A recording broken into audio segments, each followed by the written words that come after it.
대비 너무 제도가 너무 많이 금방금방 바뀌죠. 변하고 너무 많이 바뀌잖아요. 네. 그래도 공통적으로 항상 중요한 핵심이 있다면 어떤 게 있을까요? 정말 많은 다양한 트렌드를 분석을 하면서 느낀 한 가지는요. 네. 바뀌는데 공통점이 있어요. 어떻게?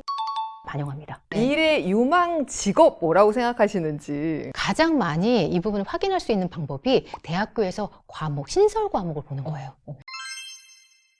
안녕하세요. 아나운서 엄마의 육아연구소 이지민 아나운서입니다. 오늘은 국내 최대 교육 채널이죠. 대기자TV의 방종인 편집장님 모셨습니다. 안녕하세요. 반갑습니다. 초대해 주셔서 감사합니다. 너무 반갑습니다. 이번에 2025 대한민국 교육 키워드라는 책을 내셨는데요. 너무 좋은 게요. 사실 아이들과 생활을 하다 보면 어떤 교육의 커다란 흐름이나 트렌드를 스스로 공부하고 알아가기가 어려운 면이 있는데 오늘 저희 영상을 통해서 아이들의 어떤 단기적인 플랜뿐만 아니라 중장기적인 어떤 로드맵을 세우시는데 도움이 됐으면 좋겠습니다. 네, 그리고 네. 제가 이 부분에서 좀, 어떤 정보를 어떻게 부모님들 알아보실까 살펴봤었을 때 온라인, 인터넷상에 있는 정보를 그대로 믿으시는 경우들이 굉장히 많은데 그렇지 않은 정보, 그리고 서머리된 정보 중에서 누락된 부분에서 정말 맥락이 중요한 부분인데 맞아요. 그걸 네. 놓치는 경우들이 너무 많아서 맥락을 좀 알려드리고 싶다. 맥락이 가장 중요하다는 말씀을 네. 좀 드리고 싶어요. 오늘 정말 중요한 정보들을 좀 빠뜨리지 않고 그랬으면 정제되게 좋겠습니다. 한번 전달을 해보도록 하겠습니다. 네. 2028 대입 개편 좀 알기 쉽게 설명을 해주신다면요. 지금 이제 고등학교 1학년 올라가는 09년 학생들이 네. 대입을 볼 때 이 반영된 개편안에 따라서 대입을 치른다라고 생각하시면 좋을 것 같고요. 크게 큰 틀이 있죠. 수능과 내신인데 둘 다 변합니다. 먼저 수능 개편부터 말씀드릴게요. 지금 수능 형태가 선택해서 보는 과목들이 꽤 있습니다. 예를 들면 국어 있고요. 수학 있고요. 과탐, 사탐의 선택 과목들이 있습니다. 근데 선택 과목은요, 이게 원점수를 반영하는 게 아니라, 그러니까 내가 그 과목을 치렀을 때 한 개 틀리냐, 두 개 틀리냐, 정말 원점수 100점 중에 몇 점이냐, 이 부분으로 대학에 입시할 때 반영이 되는 게 아니라 이 과목을 어떤 친구들이 선택을 했고, 그리고 이 과목의 난도가 어떻고, 이걸 반영한 보정 점수, 즉 표준 점수에 의해서 대학들은 평가를 합니다. 그렇기 때문에 내가 어떤 과목을 보느냐, 어떤 과목을 선택했냐에 따라서 유불리가 그날 결정이 되는 거예요. 이런 부분에서 사실 이게 원점수가 아니라 표준 점수를 반영한다는 점에서 물론 장단점이 있겠지만 그로 인해서 어떤 과목을 선택하느냐에 따라서 유불리가 달라지는 부분은 이거에 대해서 억울한 친구들도 있기 때문에 이번 개편의 핵심은 선택 과목을 없애는 방향입니다. 네. 그래서 모든 친구들이요, 이 09년 학생부터 모든 친구들이 똑같은 과목을 똑같은 문제로 시험을 본다. 네. 이렇게 바뀌었다라고 생각을 하시면 되고요. 내신도 함께 말씀을 드리면 내신은 그동안 학교에서 9등급으로 촘촘하게 9등급 상대평가로 이루어졌다면 5등급제로 9등급이 다소 5등급으로 완만해졌죠. 5등급으로 상대평가랑 절대평가가 병기되는 방식으로 바뀝니다. 그러니까 예전에는 9등급으로 나누기 위해서는 학군지에서 이런 일도 있었는데요. 한 문제에서 너무 많은 변별력이 나오기 때문에 그 킬러 문항을 만들기 위해서 선생님들이 굉장히 많은 열을 쏟으시고 네. 그러셨거든요. 최상위권을 변별하기 위해서 한 문제에 정말 골똘하게 지엽적인 문제도 나오고요. 여러 가지 혼합된 문제들이 많이 나왔다면 그 부분에서는 다소 완만하게 지금 바뀌었기 때문에 평소에 과정 중심이라든지 프로젝트형이라든지 그리고 논서술형이라든지 이런 부분에서 다른 5등급제와 함께 병기되는 평소의 과정이 더 중요해졌다. 이렇게 생각을 하시면 될 것 같아요. 네, 그럼 크게 수능과 내신에서 이런 변화들이 있다는 건데 그러면은 그 다음에 궁금한 건 이런 부분일 거예요. 그럼 네. 우리가 이거를 어떻게 받아들이고 해석해야 되느냐. 중3 아래에 있는 그 초중 학생들에게 어떤 영향을 미치고 지금까지와 어떤 다른 변화가 있는지. 네, 아시다시피 대입은 자주 바뀌잖아요. 그래서 네. 이 대입제도 2028 대입 개편이 네. 지금 초등학생까지 그대로 적용된다고 말씀드리기는 어렵지만 그렇죠. 네. 그래도 몇 년간은 우리가 한 번 크게 바뀌면 3, 4년간은 유지하게 돼 있기 때문에 중학교 그리고 초등학교 고학년을 염두에 두고 말씀을 드리면요. 먼저 수능부터 말씀드리면 모든 친구들이 같은 과목 문이과 융합된 형태로 똑같이 보잖아요. 정말 그 문이과의 경계가 모호해졌기 때문에 그런 부분을 염두에 두지 않고 과목 편차가 없게 공부하는 게 사실입니다.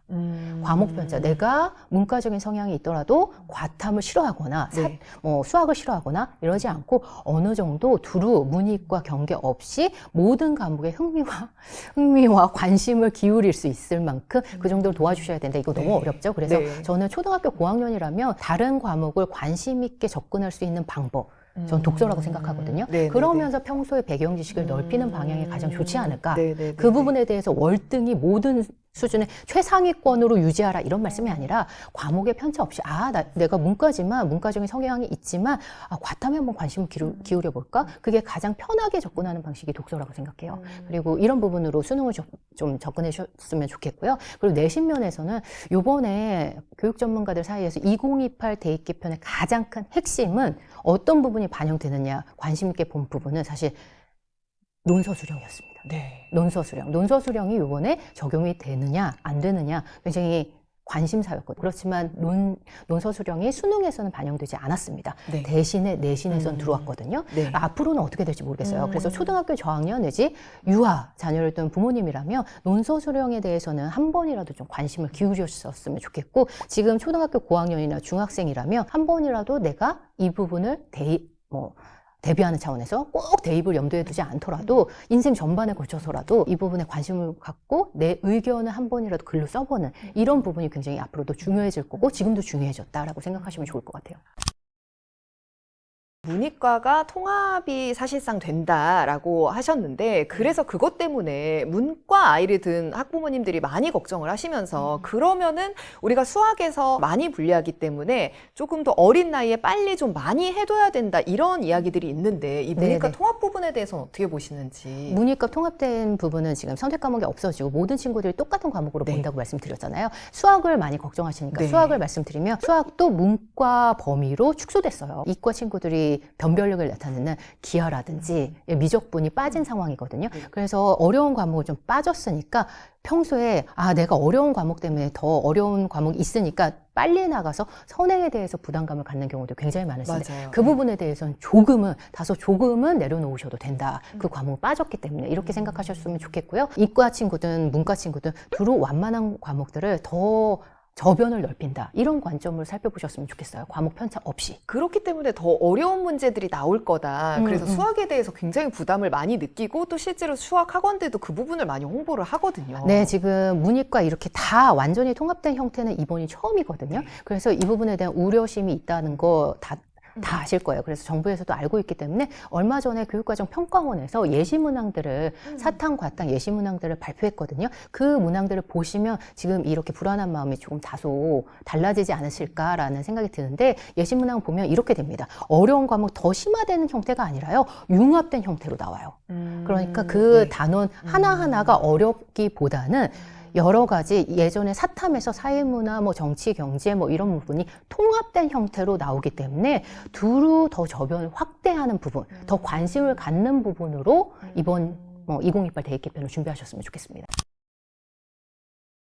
일관성이 없이 사실 대입이 너무 제도가 너무 많이 금방 바뀌죠. 변하고 너무 많이 바뀌잖아요. 네. 그리고 또 여기에서 내가 이런 개편이나 이런 것들을 놓치면 우리 아이가 열심히 한 게 좀 허투루 되거나 아니면 불리한 지점들이 생길까 봐 네네. 좀 사람들을 정말 많이 불안하게 만들거든요. 항상 대입이 이렇게 제도가 바뀌지만 그래도 공통적으로 항상 중요한 핵심이 있다면 어떤 게 있을까요? 정말 많은 다양한 트렌드를 분석을 하면서 느낀 한 가지는요. 네. 바뀌는데 공통점이 있어요. 어떻게? 시대상을 반영합니다. 이 시대에 맞는 인재를 만들기 위해서 대입 개편이 바뀐다라고 생각을 하셨으면 좋겠어요. 예를 들면 예전에는 지역적인 문제, 더 많은 문제를 누가 더 많이 외우느냐가 인재상의 척도일 때는 그런 문제로 수능이 출제가 되기도 하고 그런 방향으로 입시가 많이 바뀌었다라는 부분을 생각하셨으면 좋겠고 그럼 지금은 어떠냐? 네. 문이과의 경계가 없는 게 지금 사회의 현실이잖아요. 문과 따로 이과 따로 일이 벌어지지 않는 것처럼 문이과가 상호 교류하고 소통하고 이래야 지금 사회에 있는 문제를 더 현안을 자세히 볼 수 있기 때문에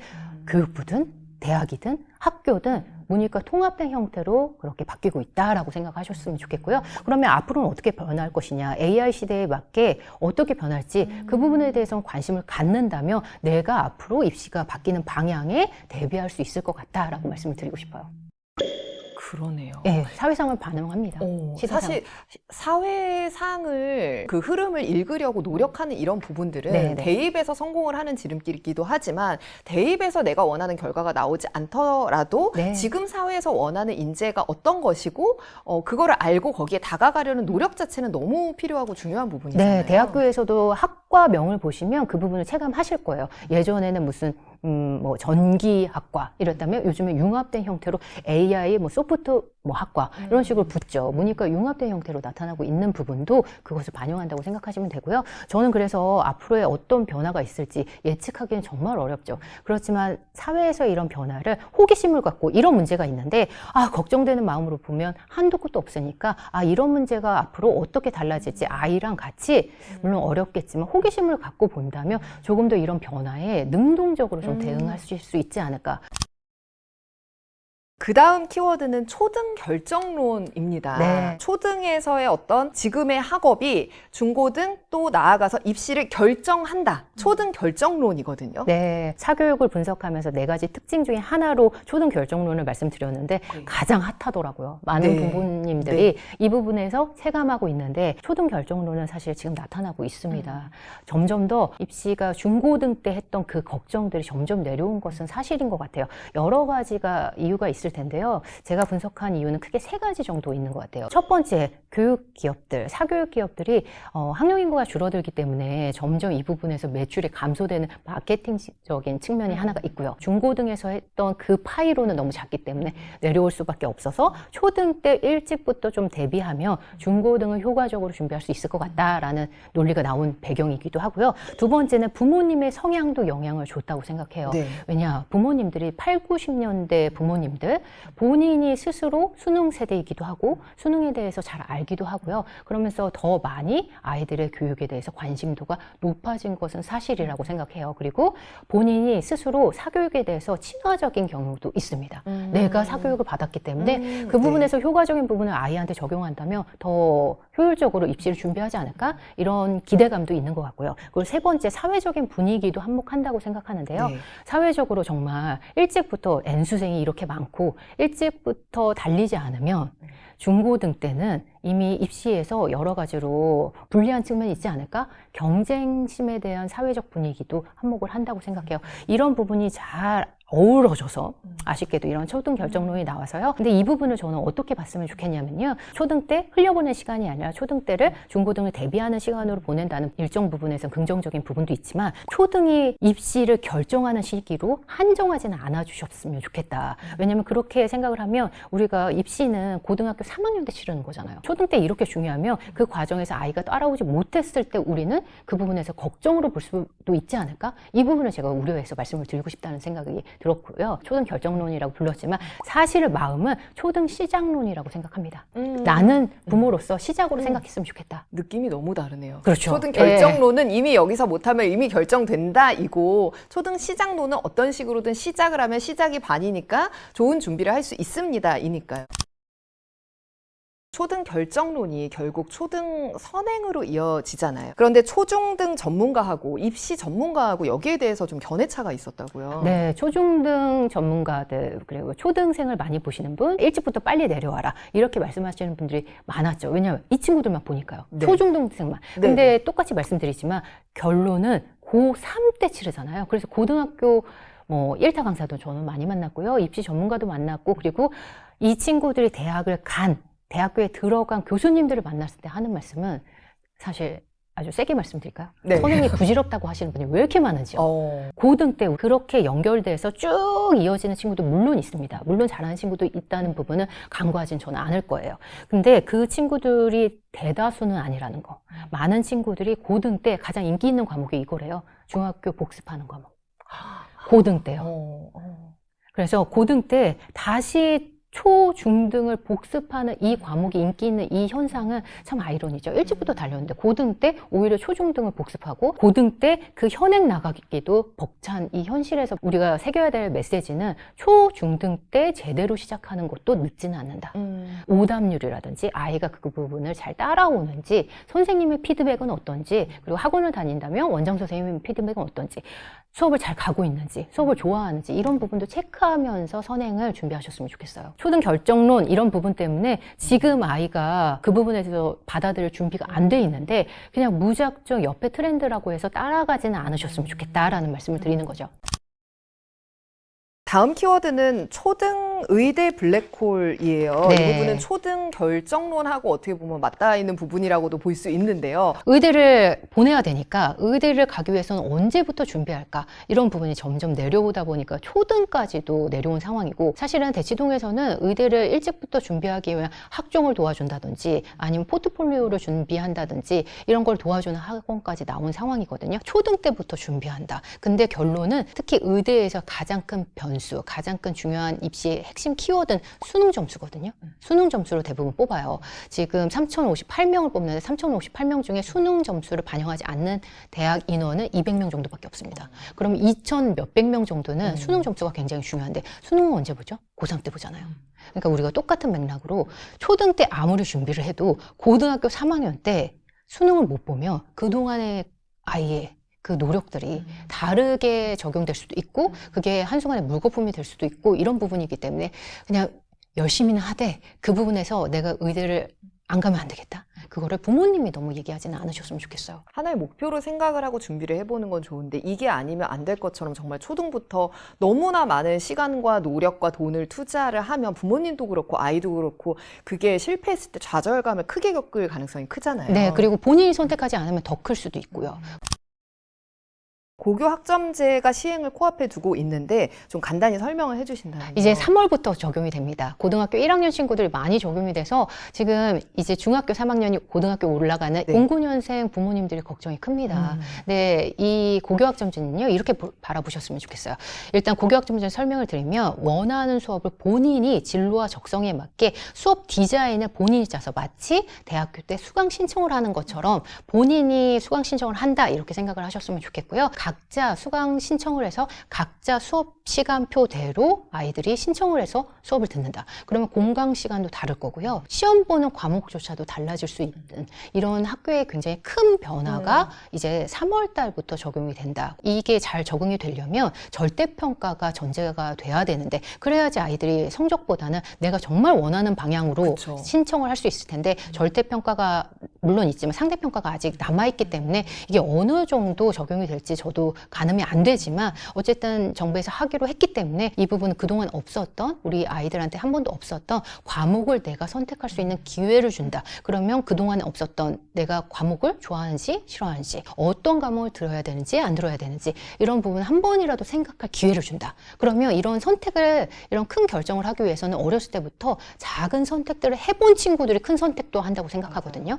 그래서 뭐 예를 들면 평소에 아무런 선택권이 없었던 친구는 이거에 대해서 굉장히 막막해 할 겁니다. 그래서 평소에 한 번이라도, 하루에 한 번이라도 질문을 하는, 뭐 먹을래? 수학할래? 영어 할래? 라든지 이런 작은 질문이라도 평소에 했던 친구들, 그래서 내가 이 부분에 대해서 답을 찾았던 친구들이 고등학교 고교학점제도 조금 더 현명하게 준비하지 않을까. 네. 이런 부분을 염두에 두시고요. 초등 부모님이시라면 한 번이라도 생각하게끔 좋아하는 게 뭘까? 쟤는 어떤 부분을 좀 길을 열어줄까? 어떤 부분을 좀 더 알아보게 해줄까? 이런 부분은 호기심으로 접근하셨으면 좋겠습니다. 초등 때 이제 아까 말씀하신 선택이나 이런 부분 말고 또 구체적으로 뭔가를 해본다면 어떤 준비가 좀 도움이 될까요? 내가 잘하는 게 뭔지, 싫어하는 게 뭔지 알려면 다양한 경험을 일단 해야 되겠죠. 근데 경험을 현실적으로 뭐 스케줄도 많은데 매번 뭐 산 타고 뭐 어디 가고, 이건 현실적으로 어려운 부분도 있어서, 그럼 가장 쉽게 할 수 있는 부분이 저는 책이겠죠. 책을 통해서 간접 경험이라도 한 친구와 그렇지 않은 친구들,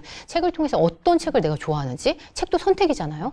여러 가지 수만 권의 책 중에서 내가 어떤 거를 선택하느냐, 이것부터 내가 선택하는 그 기회를, 그리고 이 책을 읽었는데 별로야, 난 다른 책을 읽어봐야지, 이것도 선택을 할 수 있는 기준점이 아이한테 쌓인다고 생각을 해요. 그런 면에서 경험을 확장시켜 주셨으면 좋겠고, 그러다가 아이가 쌓이면 초등 고학년 그때부터는 진로에 대해서 좀 관심을 갖고요. 요즘에 진로 적성 검사를 무료로 해줄 수 있는 정부에서 그런 사이트들이 굉장히 많습니다. 워크넷도 있고요, 커리어넷도 있고요. 가보시면 무료로 다 해주니까요. 1년에 한 번 정도씩 하시고요. 그거를 모아놓으셔서요. 초등학교 고학년 때부터 중학교 때까지 하면 한 5년치 정도가 쌓이겠죠. 그 흐름을 보셨으면 좋겠어요. 얘가 이런 정도로 관심이 있었는데 이렇게 달라지기도 하네. 그럼 이렇게 바꿔보기도 해보고, 여러 가지 과정을 통해서 아예 5년간의 데이터를 놓고 분석을 하셨으면 좋겠어요. 네, 아까 말씀하시기로 절대평가와 상대평가가 아직은 좀 섞여 있다 네네. 보니까 초반에는 조금 과도기? 예, 과도기에는 내가 좋아하는 과목이나 나의 미래를 위한 선택보다는 어떤 구성이 유리할까 과목을 짜는데 그런 네네. 부분이 좀 강조되긴 하겠네요. 네, 그럴 가능성이 있어서 저도 좀 우려가 돼요. 이 고교학점제를 놓고 대학들이 어떻게 평가할지는 2026년 내년도 4월 정도에 발표가 되니까요. 그때 대학들이 어떻게 평가할지 각 대학 홈페이지마다 발표가 될 거니까 관심 있게 한번 살펴보셨으면 좋겠습니다. 네, 가장 또 신용할 수 있는 정보기도 네네. 하죠.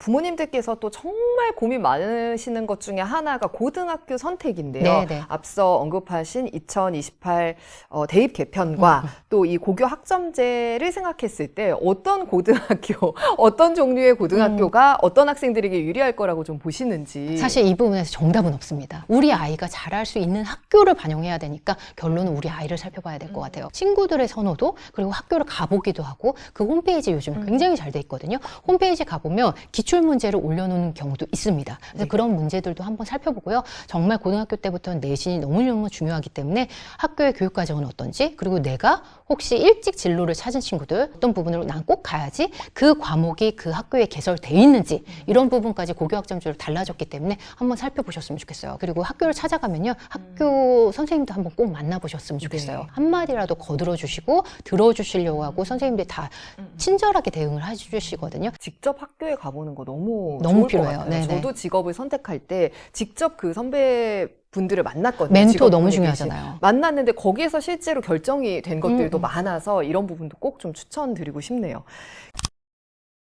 그 교육 트렌드를 계속 연구하고 알리고 계신데 네. 이거 조금 어려운 질문일 수 있는데 네. 미래 유망 직업 뭐라고 생각하시는지. 가장 많이 이 부분을 확인할 수 있는 방법이 대학교에서 과목, 신설 과목을 보는 거예요. 그럼 AI가 그렇게 많이 붙더라고요. 어떤 분야를 선택한다는 거, 어떤 분야가 유명할 거예요. 이거를 얘기하기에는 의미 없는 것 같아요.